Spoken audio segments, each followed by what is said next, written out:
Hello दोस्तों, मैं हूं अमित त्यागी और आज मेरे साथ जुड़ गई हैं जिग्ना। और जिग्ना की जर्नी आप सबने देखी है ओटीटी पे।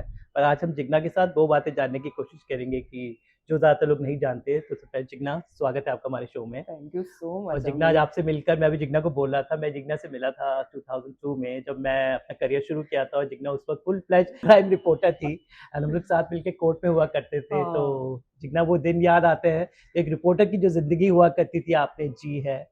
तो कोर्ट से स्टोरीज लाना, तो how oh, do you look back now those days? आज मैं कभी कभी मिस करती हूँ, क्यों झूठ बोलूं। वो अगर कुछ इंसिडेंट हो रहा है मुंबई में, पता चलता है कि अरे ये इंसिडेंट है, तब मिस करती हूँ वो मेरे कोर्ट के डेज। रोज सवेरे निकल जाने का 9 साढ़े 9 जी, बजे, और कोर्ट में बैठे बैठे हम लोग नीचे खड़े रहते थे वो टपरी वाले टपरी के वाली पास। चाय। काला घोड़ा टपरी वाले के पास। जी, तो yes, I miss that phase, no doubt about it. But ठीक है अभी। Life is all about journeys. One has to move ahead in life, वही जी, बात है। तो जिग्ना की नई फिल्म हक आ चुकी है, जो इन्होंने लिखी है, इनकी किताब पर आधारित है। तो हक आज थिएटर्स में रिलीज हो चुकी है। तो how excited are you? Look, book पे जितनी मेहनत थी उस वक्त, जो एक्साइटमेंट रिलीज के वक्त हुआ था, कि आज जो बन के फिल्म बनकर लोग अब उसको देखेंगे और फील करेंगे एज सिनेमा। हम अब्बास से बेहद प्यार करते हैं। या आई एम वेरी, मुझे बहुत अच्छा लग रहा है and I feel proud that book से इंस्पायर्ड है मूवी। जी, एंड ये सेकंड बुक है। फर्स्ट बुक पे स्कूप बनी, जी, सेकंड पे ये हक मूवी बनी। कोई पहली औरत तो हो नहीं जिसने अपना शौहर बांटा है। तो it's like a satisfaction for a writer कि एक रिकग्निशन मिलती है। बिरयानी या शीर खुरमा नहीं, रिजबान कर बहुत बहुत सवाब का बहुत बरकत होगी। सिनेमा जो है इंडिया में सबसे पावरफुल मीडियम कहा जाता है, क्योंकि जो कहानियां होती हैं, हम ऐसे बताएं किसी को एज अ स्टोरी टेलर तो समझ नहीं आए। It's the biggest profound medium of story telling. Yes. So how do you think your, जब स्टोरी की जो बुक को स्क्रीन प्ले में तब्दील को, जब उस एक्टर्स डायलॉग्स बोलते हैं, इमोशंस एक्सप्रेस होते हैं, तो as a writer what feeling do you get? Obviously you feel content, एक सेटिस्फेक्शन, जैसे मैंने बोला। क्योंकि हम जब बुक लिखते हैं, तब मैं अभी बोल रही थी किसी को आपसे पहले जी, कि बुक लिखी जाती है दिल से, सिनेमा बनाया जाता है दिल से। जी, ये सब क्रिएटिविटी है, आप दिमाग यूज नहीं कर सकते। मुझे पता है कि मुझे दिन में 3,500 वर्ड लिखने हैं। बानो को 6 महीने लगे लिखने में। जी, तो अराउंड 60,000 वर्ड बुक में लिखे हैं। तो उसके पीछे रिसर्च बहुत गया, तो वो टेक्निकल था बहुत कुछ। और जब मैं जी, मूवी देखते हैं तो उन लोग सिनेमेटिक लिवरेज जो लेते हैं, तो वो दर्शक को ज्यादा अपील करते हैं। ये मुझे भी पता है जी, कि आज बुक रीडर्स कितने रहे होंगे परसेंटेज, जी, बट थिएटर में तो लोग जाते हैं देखने को। तो एक एक्नॉलेजमेंट मिलता है कि चलो, जो बुक लिखी कहीं ना कहीं वो मासेस तक गई। जी। आपने बिग बॉस भी किया, वो एक्सपीरियंस कैसा था? मीडिया में सबके होते हैं, आपके नहीं है।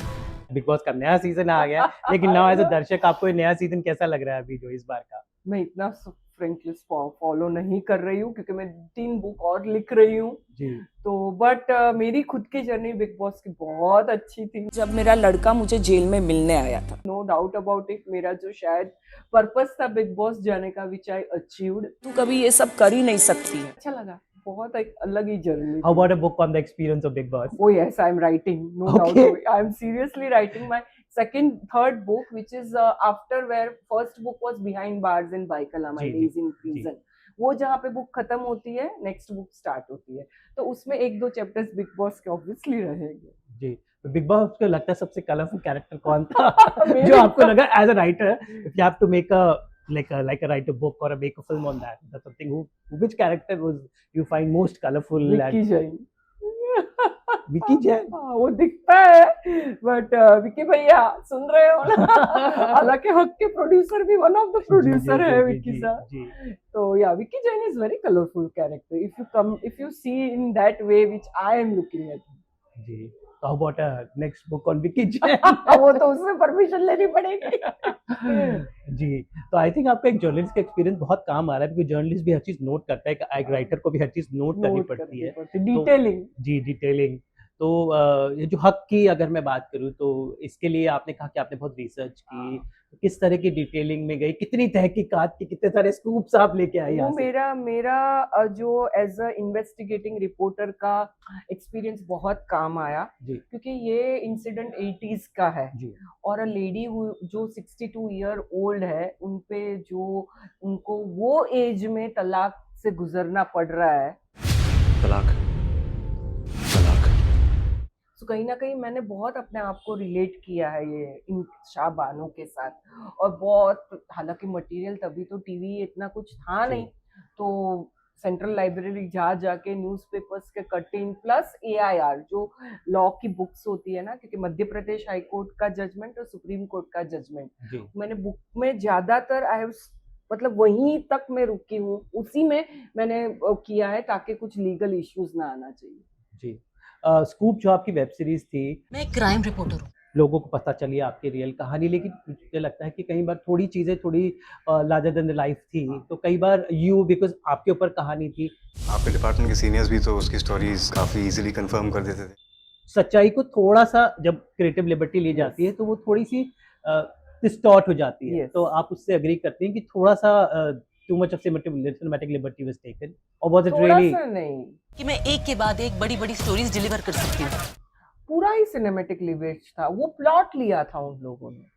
It was a plot, but अंदर जो भी दिखाया वो it was not even closer to 5%।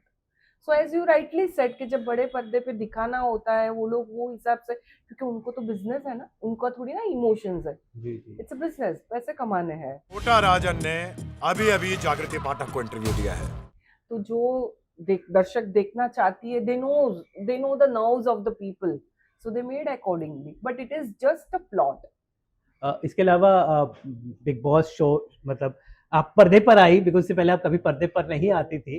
तो when you see those old episodes, how do you see what about acting as a career? Because now there are so many reality shows where you can play yourself. So it's not just limited to, doing a TV show or a film or something. You My can be God, yourself in I a am such a horrible actor. I only kept on, I kept on crying in Big Boss. So I look at it and I'm saying, my God, I cried so much. But it had a psychologically. ये मतलब आप continuous आपको 10 साल से label लगा जा रहा है कि you are a strong woman, you are a strong woman, but going to Bigg Boss the reason यही था कि मैं भी एक नॉर्मल औरत हूँ जो रोती है, जो खाना बनाती है, जो घर की साफ सफाई करती है और सबके साथ रह भी सकती है। सो मेरा तो कोई क्लास नहीं है एक्टिंग में, मुझे नहीं लगता है कि मैं कर सकती हूँ acting. Yes, reality shows, no doubt about it, I would really like to go for reality shows. But do you think life changed after Big Boss because the show gave you uh, popularity? मतलब हो सकता है शायद web series 10 लोगों ने देखी Yes. हो, आपके केस को 10% लोगों ने देखा होगा, बट बिग बॉस से आई एम श्योर यस, जो रीच उसकी बहुत हाई होती है। बहुत मुझे बिग बॉस से बेनिफिट हुआ, मैं तो यही बोलूंगी।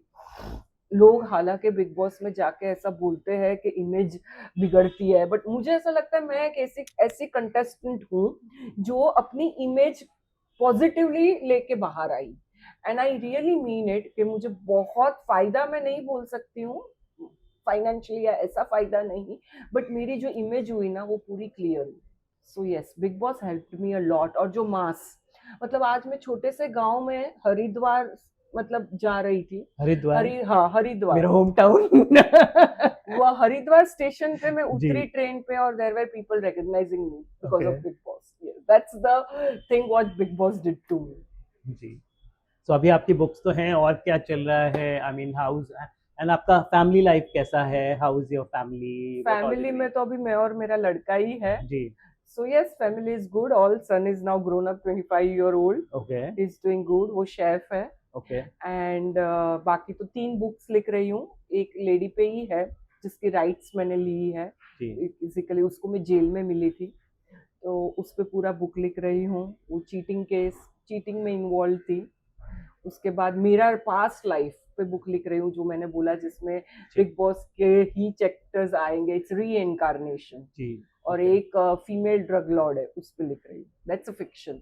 जी, बहुत बहुत राइटिंग है टीवी सीरियल, आपको क्या लगता है? गुजराती सबसे ज्यादा टीवी सीरियल देखते हैं। गुजराती लोग सबसे ज्यादा देखते हैं, बात सही है।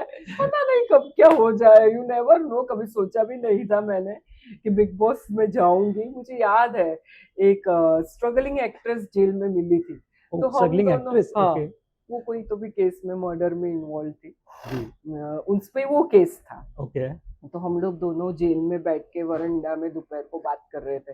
मैंने उसको बोला कि you should go to Bigg Boss. Okay ऐसे ही बात बात पे तुम क्या बात करोगे जी, ना, जी, जी, कितना जी, बात जी। करोगे। मतलब तुझे तो अच्छा है, you can go to Bigg Boss because you are in that industry, you will get. तो थे हाँ, मैं बाहर जाके बिग बॉस 100% करूंगी। तो वो जस्ट कन्वर्सेशन था और देखो मैं चली गई थी।